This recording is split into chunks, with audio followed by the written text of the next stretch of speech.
of magnificent beasts, terrifying predators, quite a lot of extinctions, and countless varieties of evolutionary forms. It's the ultimate epic, millions upon millions of species playing out a drama that has so far lasted 3.8 billion years, with 99% of the actors having already left the stage forever. Then you thought finding employment in this job market was tough. You've already won the lottery, my friend.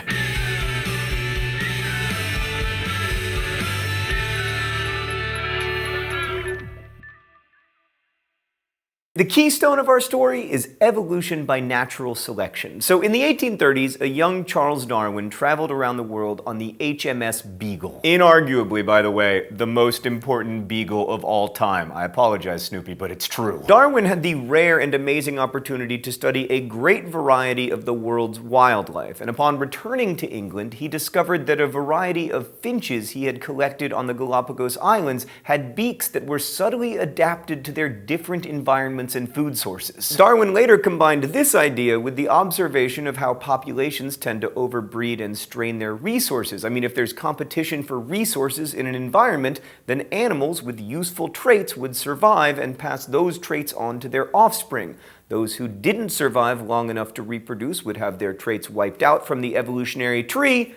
Natural selection. We talked some on Crash Course Big History about good science, and Darwin was a good scientist. He worked on his ideas for 2 decades, systematically finding new evidence to support his case, and then finally in 1859 he published On the Origin of Species, and it sent shockwaves around the world. The book offered an explanation for why so many species that seemed perfectly adapted to their environment could have been formed by a blind but elegant law of nature. Darwin's theory was so elegant yet so effective that his colleague Thomas Huxley exclaimed, "How extremely stupid not to have thought of that." Side note, if you ever read On the Origin of Species, try to get a first edition, because in later editions Darwin made a bunch of revisions in answer to some critics, but he got it actually more right the first time. Speaking of which, one of the phrases only included in the later editions and commonly attributed to Darwin was survival of the fittest, but that phrase was actually coined by Herbert Spencer, father of the more troubling social Darwinism, which tried to apply nature's rather harsh laws to human social orders. I prefer Darwin's original phrase,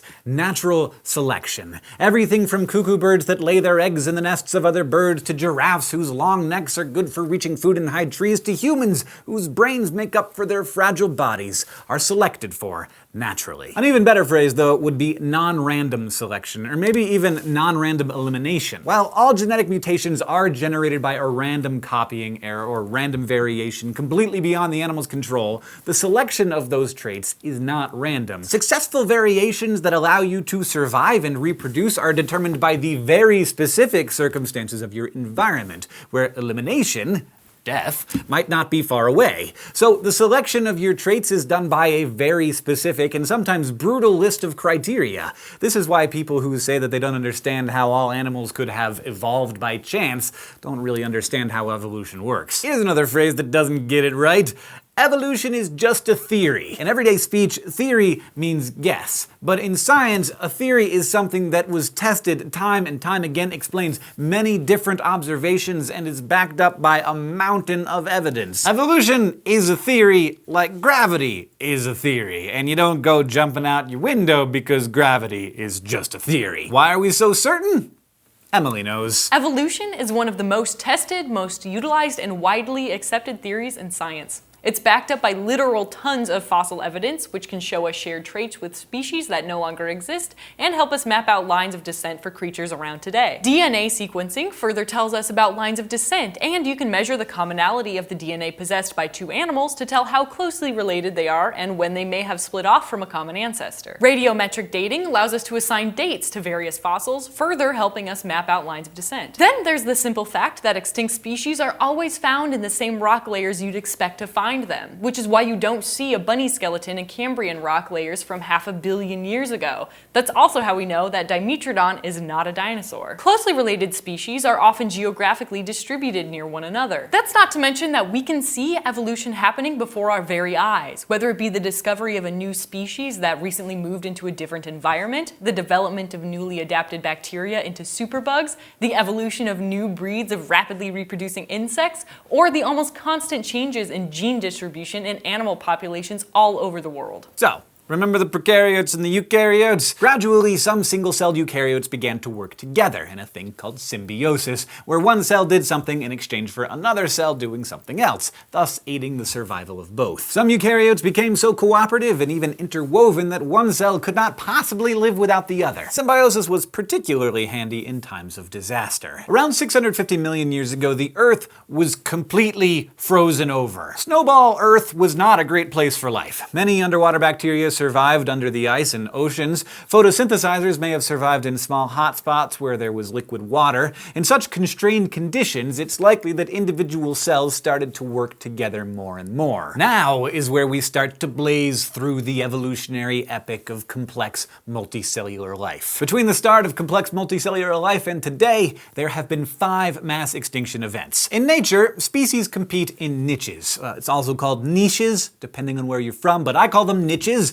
Is an area of the environment that requires a special set of skills and traits to extract food and reproduce. When niches are full, competition is heavy, traits become finely tuned, and evolution generally slows down a little. But when a disastrous extinction event wipes out the majority of the animals living in a niche, the surviving species have room and a lack of competitors to evolve new traits very fast to fill the niche again in what we call an adaptive radiation. The evolutionary epic is dotted with periods of niches filling up, being swept clean by disaster and filling again by new rapidly evolving species. Example, for the longest time dinosaurs ruled the earth and mammals were a puny, timid race of small shrew-like creatures that stayed out of their way. Sometimes we burrowed in the ground or only came out at night or confined our diet to tiny bugs.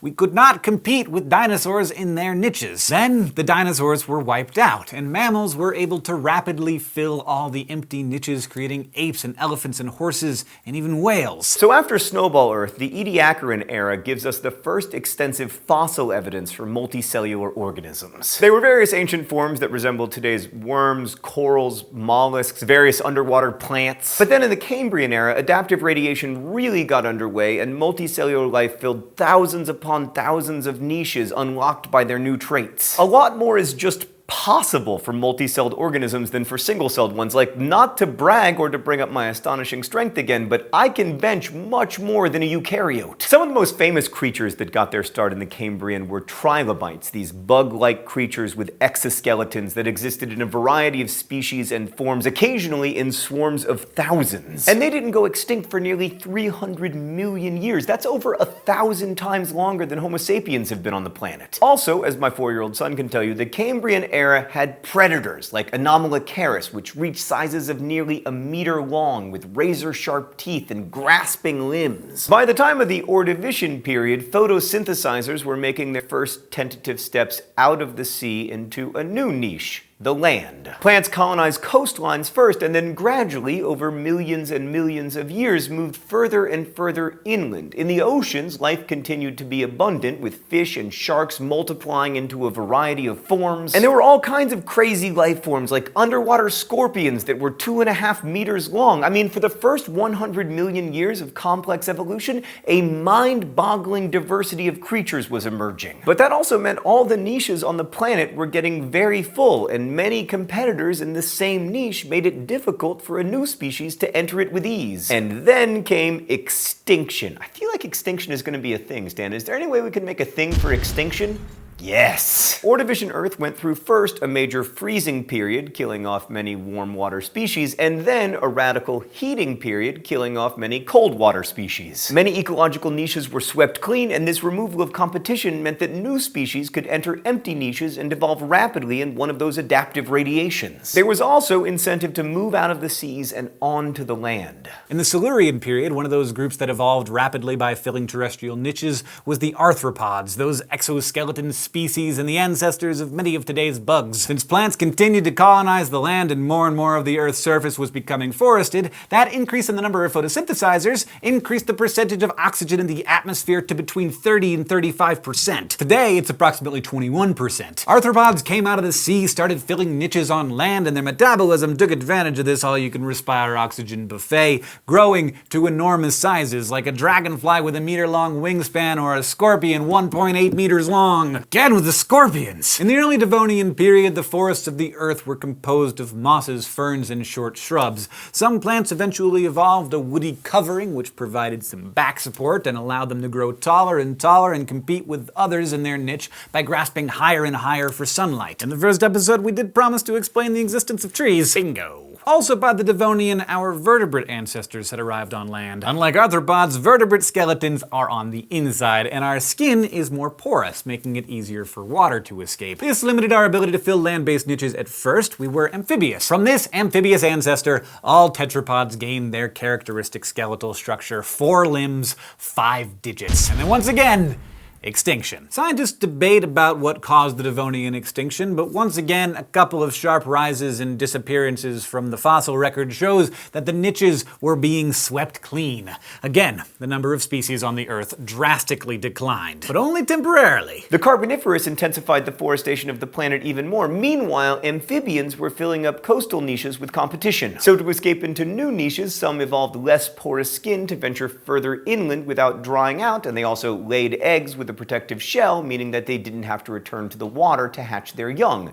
These were reptiles. They were able to fill up the inland world where real estate was cheap, and come to think of it, real estate still is cheap. Next up was the Permian. Many of the forests dried out, creating deserts. Reptiles thrived in this transformed environment with less competition from the forest and river dwellers. Also during this time, the ancestor of mammals evolved. I'm talking, of course, about the synapsids. So considering that they were the ancestors of everything from you to your dog to elephants and whales, it gives you an idea of how radically things can change in just 250 million years of evolution. Because then, once again, at the end of the Permian era, we have extinction. Often referred to as the Great Dying, it was the single largest extinction event of the past 500 million years. Its cause is still debated, but the most dominant theory is an environmental disaster caused by volcanoes in Siberia. All told, over 90% of marine life and 70% of terrestrial life, maybe more, died out. Synapsids were hard hit, leaving space for a huge adaptive radiation of giant reptiles. And now we are finally closing in on my son Henry's favorite period of history, the giant reptile period. In the subsequent Triassic period, the Earth's climate was ludicrously dry with many deserts, and then near the North and South poles it was warm and wet. Again, dry climates were a big win for reptiles, and our mammalian ancestors got a bit of the short end of the stick because there was so much reptilian competition in many niches, so we hit on the fringes. Meanwhile, there were many kinds of giant reptiles in the Triassic, of which the dinosaurs were just one kind until extinction. The Triassic extinction, possibly due to volcanic super eruptions or an asteroid impact, emptied a lot of niches of competition and allowed one particular group of giant reptiles, the dinosaurs, to reign supreme. And that finally led to those periods that are what most people think of when they hear the word paleontology or the word fossil, the Jurassic and Cretaceous periods. I'll spare you the snarky commentary about how the T-Rex in Jurassic Park actually lived in the Cretaceous. Dinosaurs were the dominant animals on this planet for a whopping 135 million years. That's 540 times longer than our species has even existed. To help you understand this, consider 2 of the most iconic dinosaurs, Stegosaurus and T-Rex. Stegosaurus was around in the late Jurassic, T-Rex was around in the late Cretaceous. They are separated by roughly 88 million years. Humans and T-Rex are separated by less time than T-Rex and Stegosaurus. Approximately 65 million years ago, the reign of the dinosaurs ends. You guessed it. In extinction. A rock roughly 10 kilometers across crashed into the present-day Yucatan Peninsula with 1 million times more force than all the nuclear arsenals of the world combined. Bad for the dinosaurs, but it opened up a lot of niches previously occupied by them. Many small mammals were able to survive by burrowing or simply requiring less food. They were then in a position for another adaptive radiation. Small